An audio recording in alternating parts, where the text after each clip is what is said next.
되십니까? 네. 네. 예, 선생님 안녕하십니까? 예, 반갑습니다. 일요일 날 오전에 이렇게 알피니온 초음파 아카데미에 참여해 주신 선생님께 감사드립니다. 오늘은 조금 참석자가 조금 적은 것 같습니다. 아마 조금 있으면 많이 오실 것 같습니다. 오늘 또 뭐 강화문하고 이쪽에 시가 있고 이러니까 아마 오시는데 여러 가지 불편함이 많을 것 같습니다. 저도 어제 대구에서 왔는데 철도 파업 때문에 이 참여가 구하기가 쉽지 않습니다. 그리고 KTX는 늘 표가 많은데 특히 이제 대구에서 서울 올 때 SRT 표가 정말 구하기 어렵습니다. 뭐 평일에도 조금 구하기는 그래도 한데 주말에는 한 일주일 전에 끊지 않으면 SRT 표를 잘 못 구합니다. 예, 오늘 선생님과 같이 할 알피니온 초음파 아카데미 개요를 좀 설명드리겠습니다. 먼저 제가 병리를 기초로 하는 영상위에 초음파 영상에 강의 짧게 하고, 그 다음에 김대진 선생님, 대구의 파티마 병원의 내과 과장님이신 김대진 선생님이 이제 우리가 퀴즈 되겠습니다. 김대진 선생님은 정말 내과 의사로서 멀티플레이죠. 우선 초음파 할 수 알제 위내시경, 내장 내시경, EUS, 거기에다가 이제 초음파에서도 조연 초음파까지 하시니까 좀 다 하는 거죠.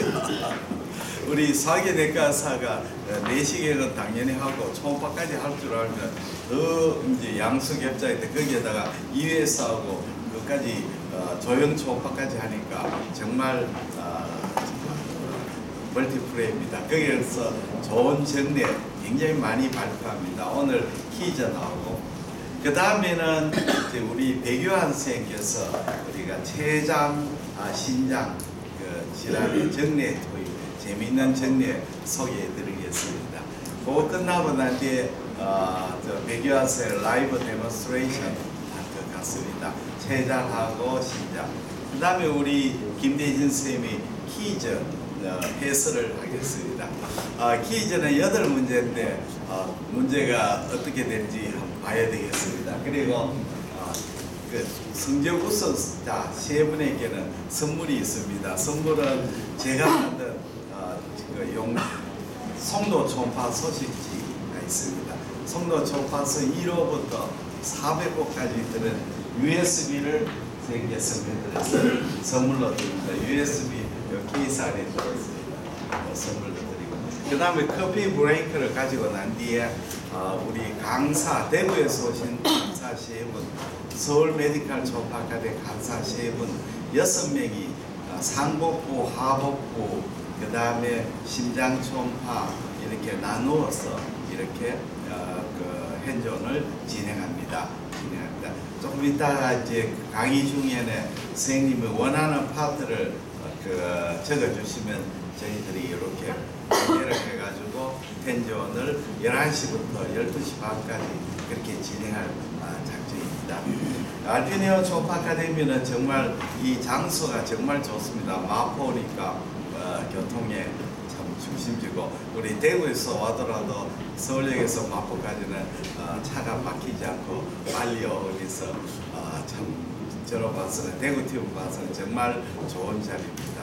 뭐 강남이나 이쪽에서 하면 정말 교통대란되므로 홀이 날, 내게는 교통대란도 없어 정말 편하게 왔습니다.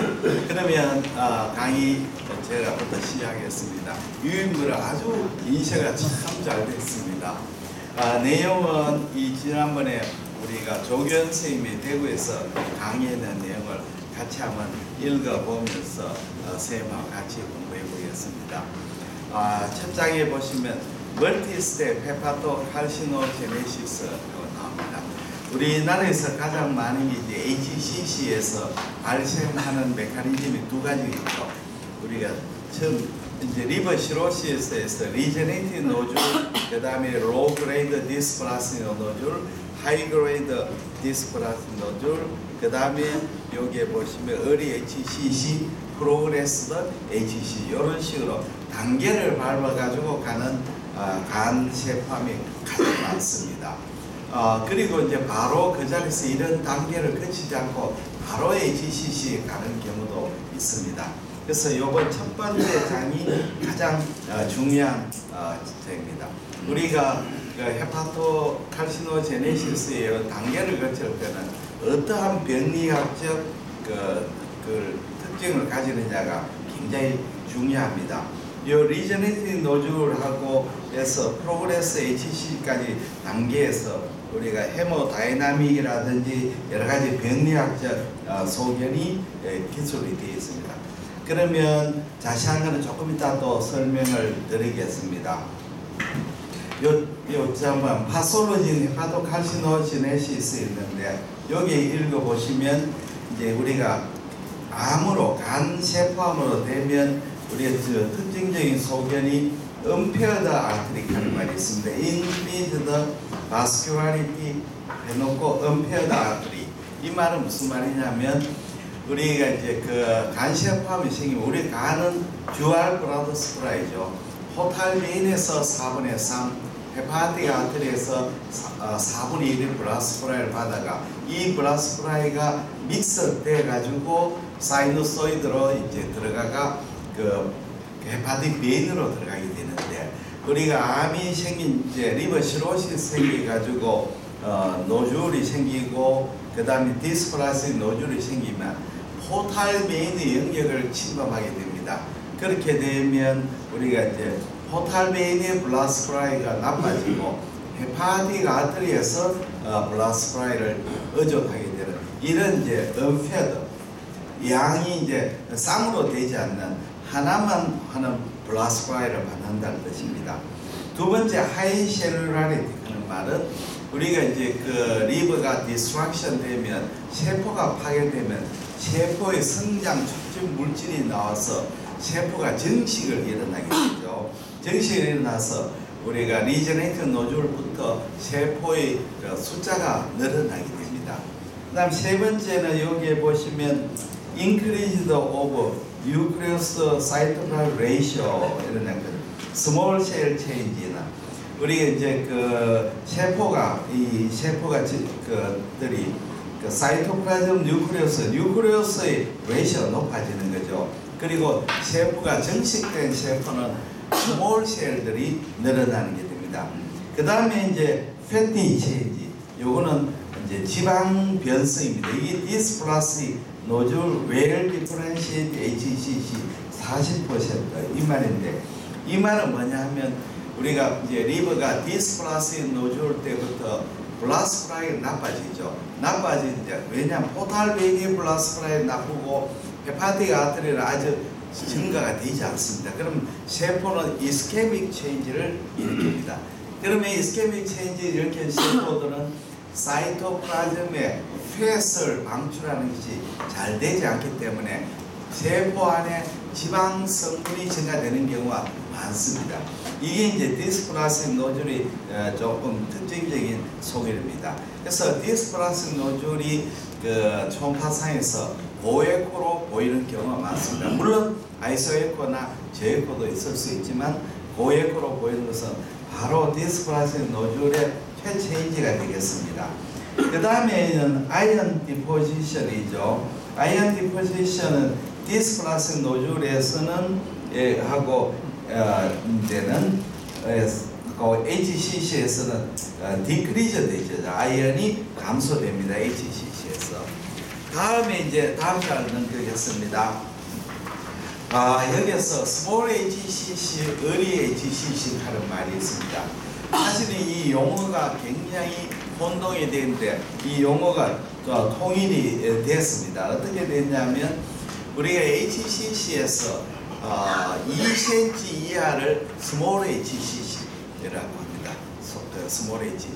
그래서 스몰 HCC라고 하고 또 스몰 HCC 중에서 early HCC, 프로그레스 HCC로 나눴습니다.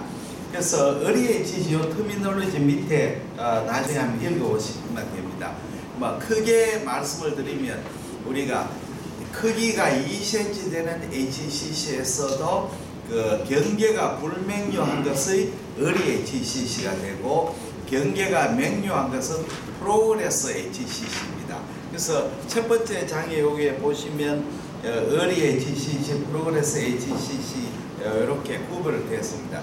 early HCC보다 프로그레스 HCC가 세포의 악성도가 높고 세포 결절 아래 그 캔서 세포가 더 많이 침륜이 되는 겁니다. 그래서 여기에 terminology and historical characteristic는 거기에 읽어보시면 나오게 되겠습니다.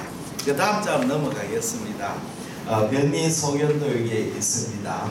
그래서 사실은 우리가 뭐 리제네이트 노즐, 로그레이드 디스플라스 노즐, 하이그레이드 디스플라스 노즐, 프로그레스 HCC, early HCC 이렇게 이제 병리학적으로 구분하는데 병리학적으로는 구분이 되지만 우리가 임상적으로 초음파나 CT로 구별은 쉽지 않습니다. 그래서 그 다음 장의 리제네이트 노즐부터 설명을 드리겠습니다. 리제네이트 노즐은 결국은 리버 시로시스 때 이렇게 재생결절이 생기게 됩니다. 이 크기를 보통 사이즈를 1cm 이하를 보통 이야기를 합니다. 그래서 우리가 리버 시로시스 때 그 바이럴 헤파타이티스로 생기는 리제네이트 노즐은 마크로 노즐 타입이 많고 그 다음에 알코올릭이라든지 또는 그 이스케믹 체인지로 생긴 이런 거는 이제 스몰 노즐이 생기죠. 3mm 이하를 말합니다. 근데 우리가 초음파에서나 영상적으로 CT에서 결절이 적어도 5mm 정도가 돼야 결절로 인식이 되죠. 그래서 3mm 정도의 리제네이트 노즐은 이거 많지 않으면 초음파나 CT에서 감별이 굉장히 어렵습니다. 어렵죠. 적어도 5mm 돼야 우리가 인식을 할 수가 있습니다. 그래서 왜 그러면 바이럴 헤파타이티스에는 마크로 노즐이 생기고 알코올릭에서는 마이크로 노즐이 생기냐 하면 병리학적 기전 때문에 그렇습니다. 우리가 바이럴 헤파타이티스는 그 바이러스의 염증이 가장 많이 생기기 포탈 에리에서 염증이 생기죠. 그렇지 않습니까? 포탈 에리에서 염증이 리포사이트하고 침면제가 포탈 에리아 파이브로스에 생기면 포탈 에리아끼리 연결이 되는 거죠. 그렇죠? 그러나 이제 그 이스케믹이나 알코올릭 리버 시로시스는 병변의 시작이 포탈 베인이 아니고 센트럴 베인 그쪽에부터 시작합니다. 센트럴 베인이 블라스마가 가장 나쁜 위치거든요. 그렇죠. 그 부분이 블라스마. 그래서 이 센트럴 베인에서 생기면서 이렇게 퍼지니까 포탈 베인을 둘러싸는 이 노즐보다 작은 노즐이 형성이 됩니다. 물론 진행이 되면 알코올 리버시로서 진행되면 마크로 노즐이 생깁니다. 리제네이트 노즐의 특징은 세포는 정상보다는 정식이 되지만 세포의 그 세포학적 특징은 정상 세포와 같습니다. 크기가 1cm이고 초음파상에서는 대체로 저에코일 경우도 있고 고에코도 있고 아이소에코 있는데 이 저에코인 경우가 우리가 영상으로 인지가 잘 됩니다. 아이소에코 되어버리면 결절로 인지가 되죠. 인지가 되는 것은 세포를 둘러싸는 파이브러스 티슈 때문에 그렇습니다. 다음 페이지로 넘어갑니다. 자, 그 특징이 CT 소견, MRI 소견 전부 다 나와 있습니다. 그 다음에 디스플라스인 노즐입니다. 디스플라스인 노즐이 HCC의 전구 단계에 있는 거죠. 디스플라스인 노즐이 옛날에는 우리가 배울 때는 아데노마토스 노즐인데 지금은 아데노마토스 노즐을 말을 안 쓰고 디스플라스인 노즐을 씁니다. 요거는 이제 하이그레이드, 로그레이드인데 로그레이드는 세포의 이상은 있지만 구조적인 이상이 없는 걸 말하고 이제 하이그레이드는 세포 이상 플러스 구조적인 이상이 있는 겁니다. 그래서 여기에 자세히 설명이 되어 있는데 이 결국 디스플라스틱 노즐은 이 토탈 블러드 스프라이가 나쁘기 때문에 이 세포의 그 패티 어큐뮬레이션이 되죠. 그래서 영상의학적으로